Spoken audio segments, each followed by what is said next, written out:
In the 16th year of the second millennium, a Russian expedition in the land of wonders and treasures uncovered what had been hidden for over 200 years in the Arctic, known today as the North Pole. This discovery, revealed in 2019, was a twisted official announcement of a truth buried since the Middle Ages. Time turned to the first year after the numbers aligned, and the threads of a new game and war over the hidden lands began again. For over 2,000 years, people knew the greatness and vastness of the earth they lived on. This truth was only erased in the Devil's Century. The maps of the ancients and the Middle Ages, along with those from the two previous centuries, revealed what the forgers had hidden and the claimants had falsified. The maps of the past millennium were like a mosaic. Those who could piece them together would reshape the world's true map. From Al-Idrisi's maps of the Earth's boundaries and beyond, to Mercator's map of the four central islands and what lies beneath, history tells us of a matter that was the hidden cause of 2 world wars, and the declared reason today for the great powers' rush toward the North Pole.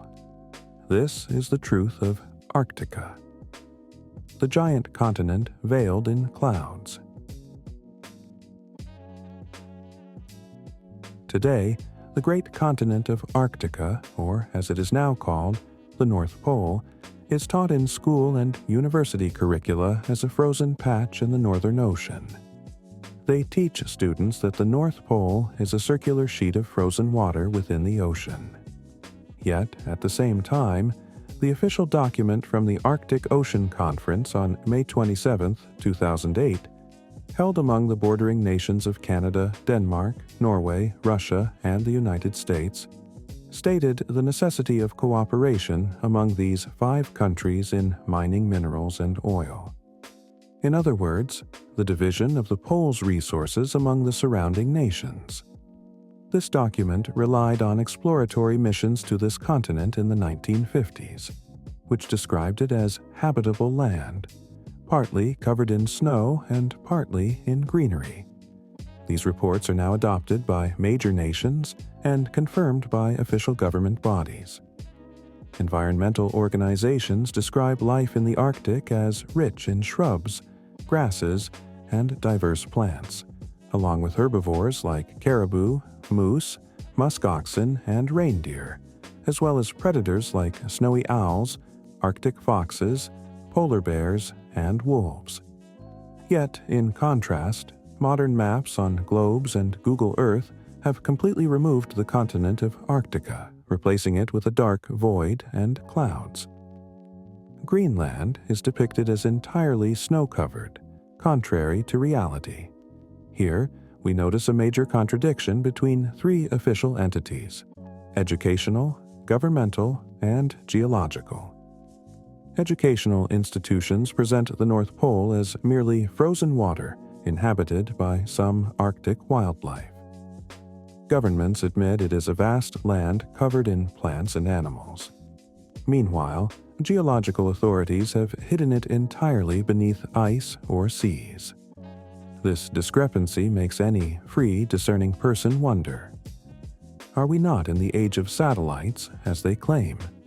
Do we not possess enough technological power to verify this? The simple answer: there is no discrepancy. Rather, it is an old story known to the great powers but forbidden to the public.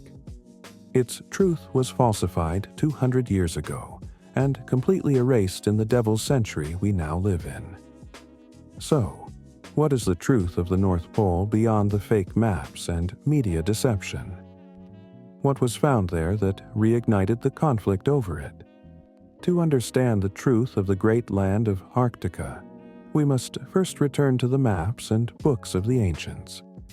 Islamic sources suggest that Dhul-Qarnayn, Alexander the Great, was the first to set foot on Arctica, estimated today to span 27 million square kilometers.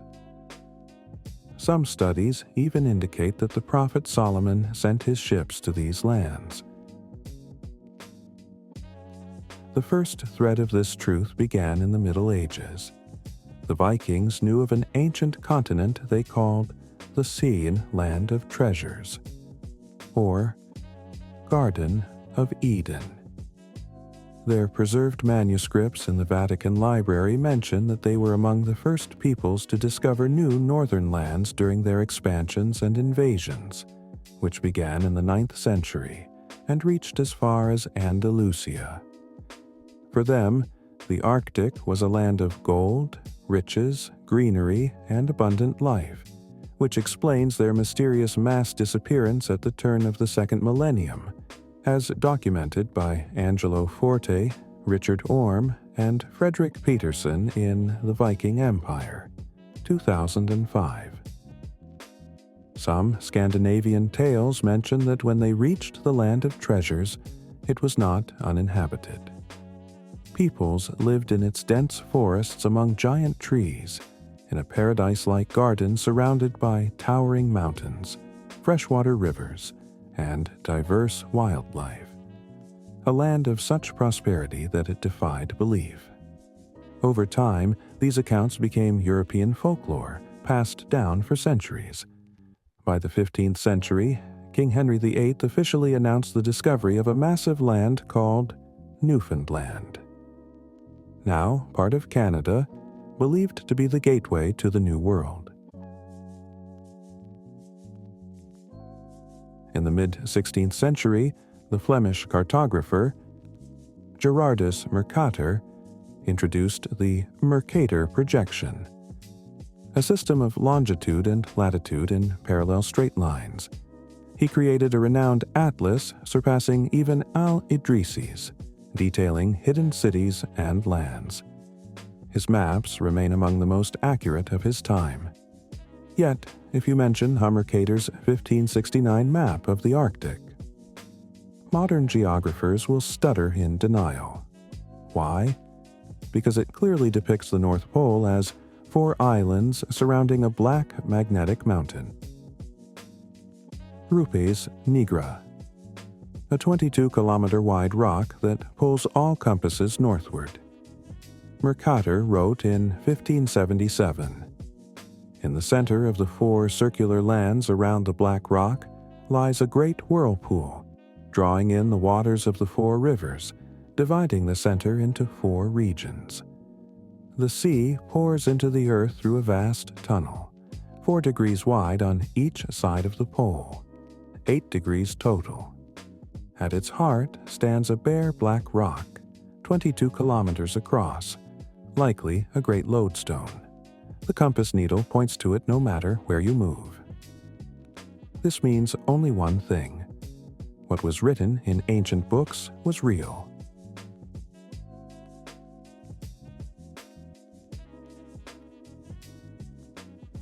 Old maps clearly show the 4 islands with Mount Meru, or Momiro, at the center. Aviation and maritime navigation avoid passing near or over this mountain due to its extreme magnetic influence, a fact known to every pilot and sailor. Arctica, as known in ancient maps, was not just an icy wasteland. A 1531 map by geographer Orons Fine displays 4 large islands of varying sizes around the Earth's center, resembling a 4-continent system, matching ancient Asian beliefs of a hidden mountain called Momiro, or Shamisan. Japanese and Chinese maps from the 2nd millennium also depict the same configuration.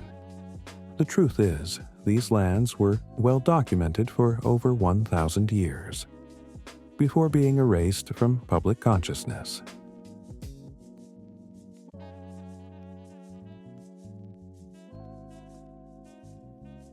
In 2016, Arctic climate agencies reported unusually warm temperatures, with some regions even hot, melting the ice and revealing the 4 island chains from Mercator's maps. This was preparation for what was coming. In 2019, Washington announced it would intervene militarily to protect the Arctic from Russian and Chinese forces.